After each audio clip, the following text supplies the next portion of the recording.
दोस्तों नमस्कार। मैं डी.के. दुबे आप लोगों को आज नए शिक्षा प्रणाली के बारे में बताऊंगा। मैं नई शिक्षा प्रणाली नेटवर्क 21 ने 21वीं शताब्दी में बहुत बड़ी सच्चाई स्थापित की है, और वो सच्चाई ये है कि हमारी सोच ही सब कुछ है, हमारा एटीट्यूड ही सब कुछ है।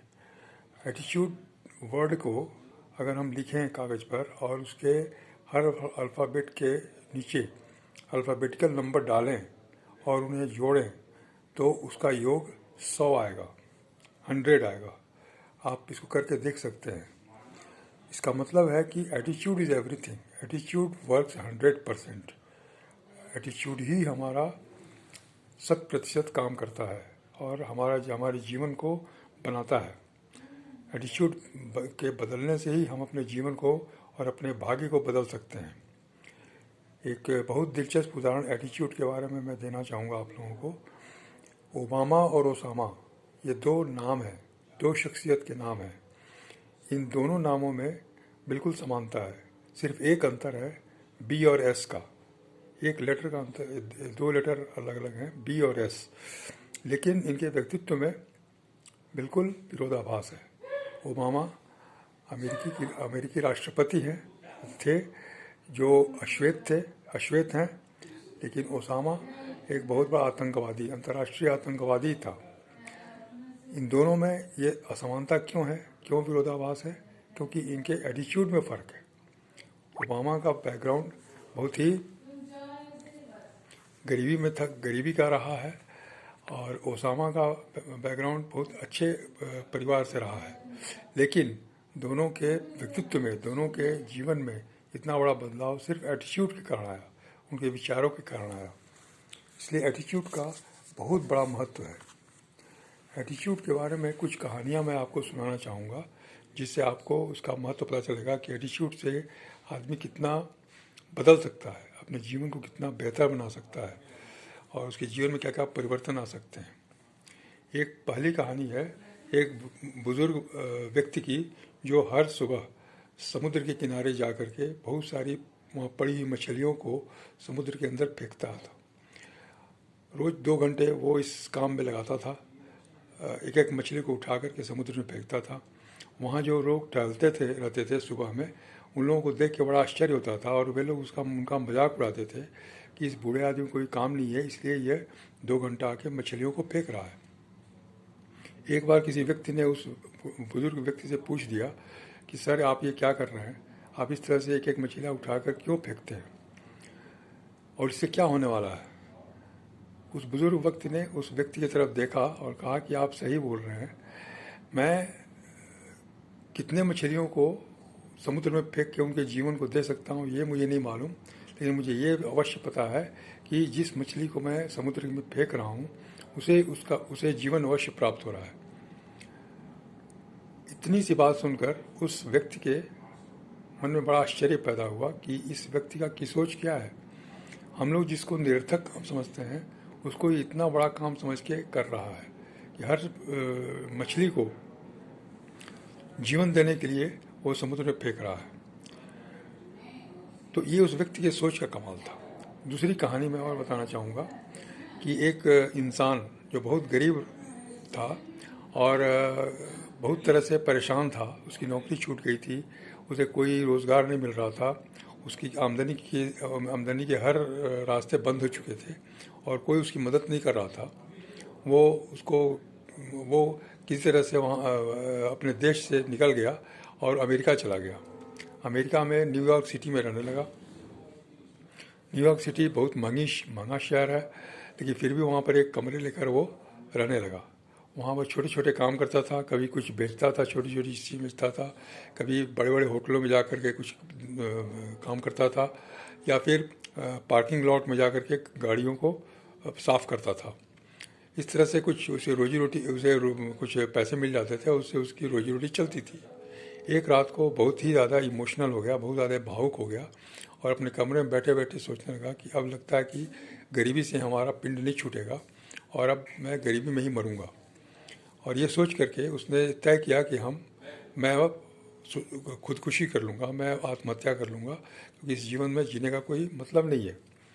ये सोच करके उसने फांसी का फंदा लटका लिया, और फांसी के फंदे पर वो लटकने ही जा रहा था कि उसके मन में एक विचार आया कि कम से कम ईश्वर से इसके लिए हम क्षमा याचना करें।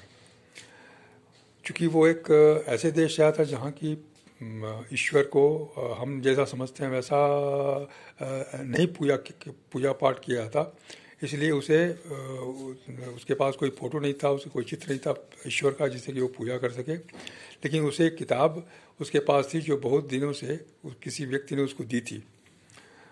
उस किताब को उसने उठाया और उसको पलटने लगा।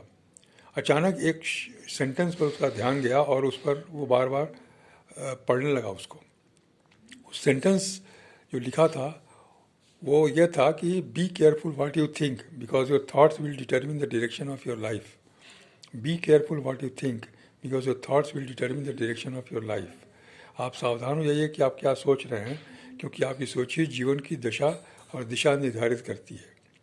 ये पढ़ करके वो चौंक गया और उसे लगा कि शायद उसकी सोच के कारण ही उसकी गरीबी उसका पीछा नहीं छोड़ रही है।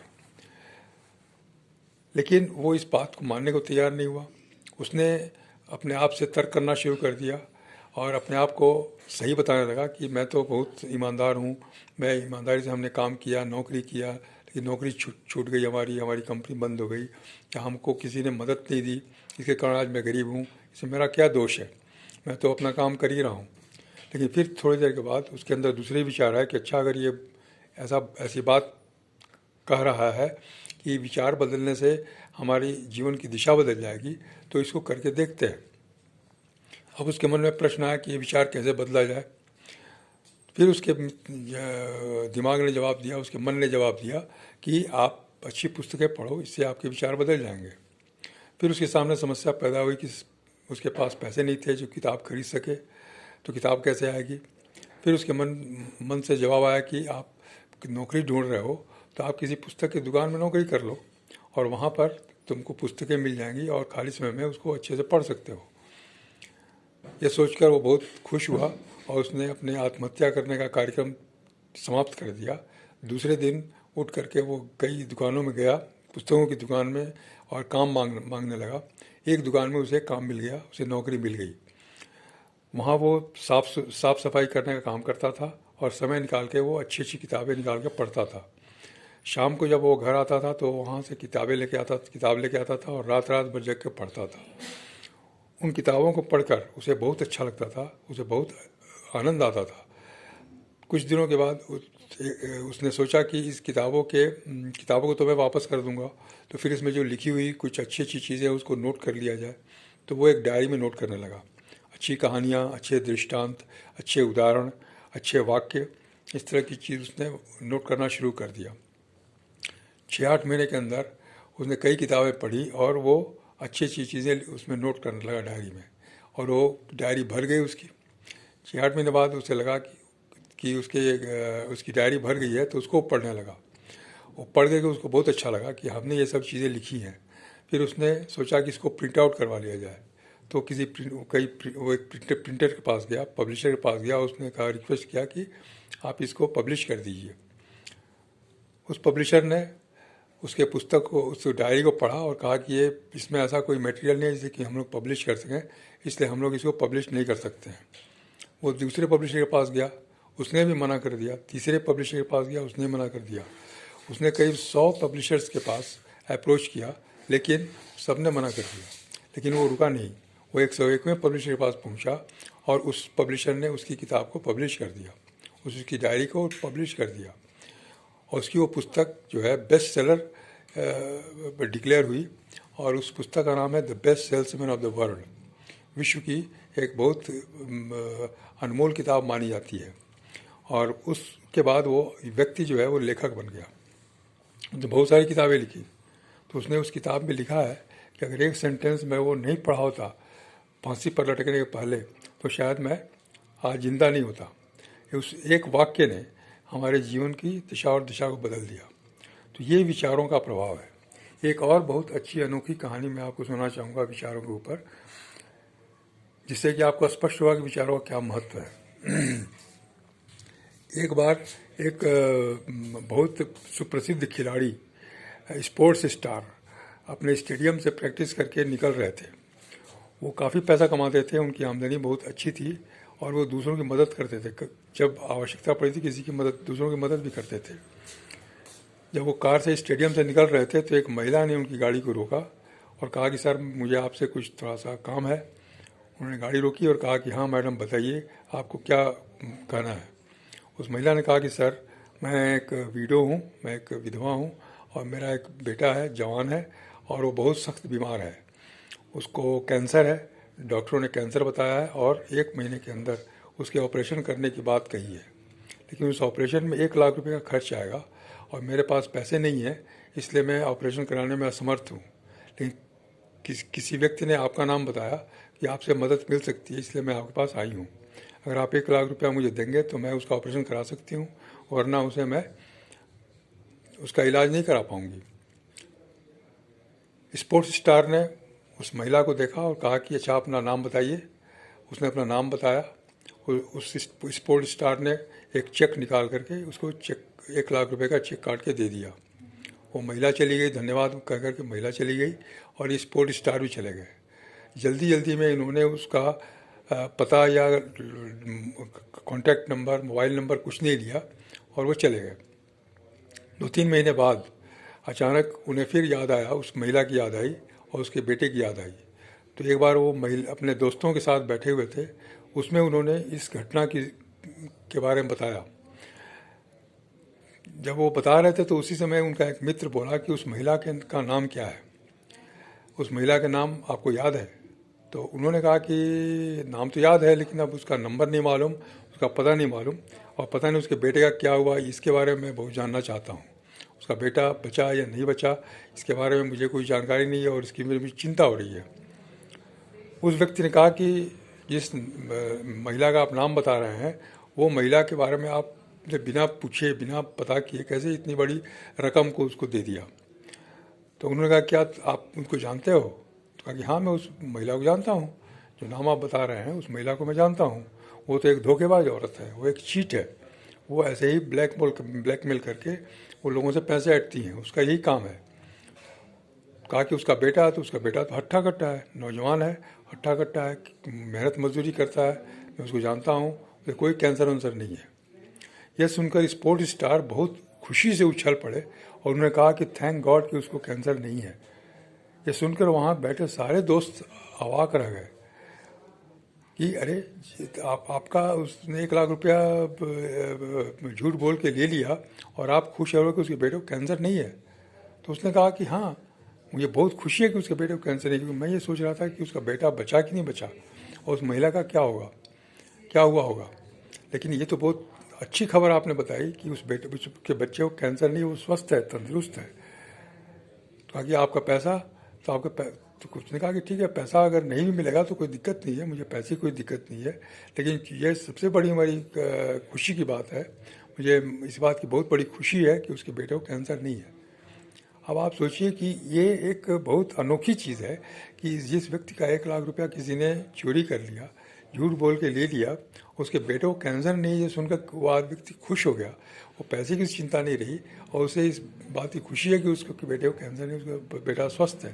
तो ये विचारों का कमाल है, ये विचारों का प्रभाव है कि हम क्या सोचते हैं, क्या बोलते हैं, क्या करते हैं, हम किस चीज़ का महत्व देते हैं।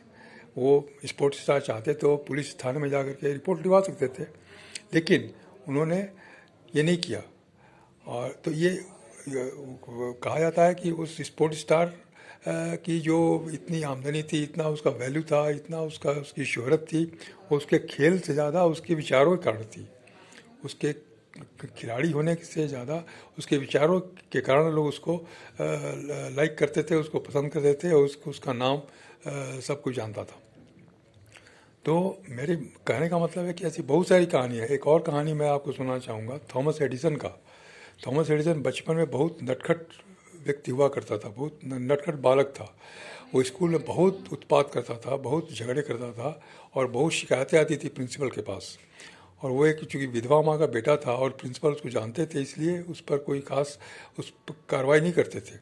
लेकिन शिकायतें इतनी आने लगीं कि एक दिन प्रिंसिपल ने उसको बुलाया और कहा कि तुम ये लिफाफा इसमें तुम्हारे माँ के नाम से चिट्ठी है, तुम ले जाके अपनी माँ को देना। थॉमस एडिसन उस लिफाफे के लोग घर आए, अपनी माँ को उसमें उस लिफाफे को दिया और कहा कि ये प्रिंसिपल साहब ने तुम्हारे लिए दिया है। थॉमस एडिसन की माँ ने उस लिफाफे को खोला और उस चिट्ठी को पढ़ा, 2 बार 3 बार पढ़ करके फिर उस चिट्ठी को वैसे ही मोड़ करके लिफाफे में बंद कर दिया और अलमारी में रख दिया। थोड़ी देर बाद थॉमस एडिसन ने पूछा अपनी माँ से कि माँ, प्रिंसिपल साहब ने क्या लिखा है? प्रिंसिपल ने कहा कि उनकी माँ ने कहा कि प्रिंसिपल साहब ने ये लिखा है कि तुम एक बहुत जीनियस लड़के हो, बहुत इंटेलिजेंट लड़के हो और तुम बहुत बड़े आदमी बनने वाले हो। तुमको पढ़ाने के लिए उनके स्कूल में टीचर नहीं है, इसलिए वो चाहते हैं कि तुम घर पर ही पढ़ो, तुम घर पर ही पढ़ करके आगे बढ़ो, तो तुम्हें स्कूल जाने की ज़रूरत नहीं है। थॉमस एडिसन सुन के चुप हो गया और फिर उसके बाद वो अपना काम करने लगा। समय बीतने के साथ वो बहुत बड़ा साइंटिस्ट बना, बहुत सारे प्रयोग किए, बहुत सारे आविष्कार किए उसने, और उसकी माँ का देहांत हो गया। जब बहुत शोहरत की बुलंदियों पर पहुंचा था थॉमस एडिसन, उसी समय उसे अचानक कुछ काम याद आया और उसने अलमारी खोल करके कुछ खोजने लगा। अचानक वो लिफाफा उसको मिल गया जो उसके प्रिंसिपल ने उसकी माँ के नाम से दिया था। उस लिफाफे को उसने खोला थॉमस एडिसन ने और उस पत्र को पढ़ने लगा। जब वो पत्र को पढ़ रहा था तो उसकी आंखों से आंसू गिरने लगा, वो रोने लगा, क्योंकि उस पत्र में ये लिखा था कि प्रिंसिपल ने उनकी माँ को लिखा था कि आपका बेटा बहुत ही बेकार है, बहुत ही रद्दी है, ये पढ़ नहीं सकता है, ये बदमाश लड़का है, इसको आप पढ़ाने की कोशिश मत करना, ये कुछ नहीं कर सकता है। थॉमस एडिसन ने सोचा कि हमारी माँ ने तो हमको कहा था कि प्रिंसिपल ने लिखा है कि तुम बहुत इंटेलिजेंट हो, बहुत जीनियस हो और तुम बहुत बड़े आदमी बनोगे, लेकिन इसमें तो ऐसा लिखा है। फिर उससे याद आया कि अच्छा, मेरी माँ के महान विचारों ने मुझे महान बनाया, जबकि प्रिंसिपल जो पढ़े लिखे थे उन्होंने मेरे काबिलियत को, मेरे प्रतिभा को नहीं समझा, नहीं देखा। तो कहने का मतलब है कि ये विचारों का महत्व है कि हम क्या किसी के बारे में सोचते हैं, अपने बारे में क्या सोचते हैं, और उसी से हमारी ज़िंदगी बनती बिगड़ती है।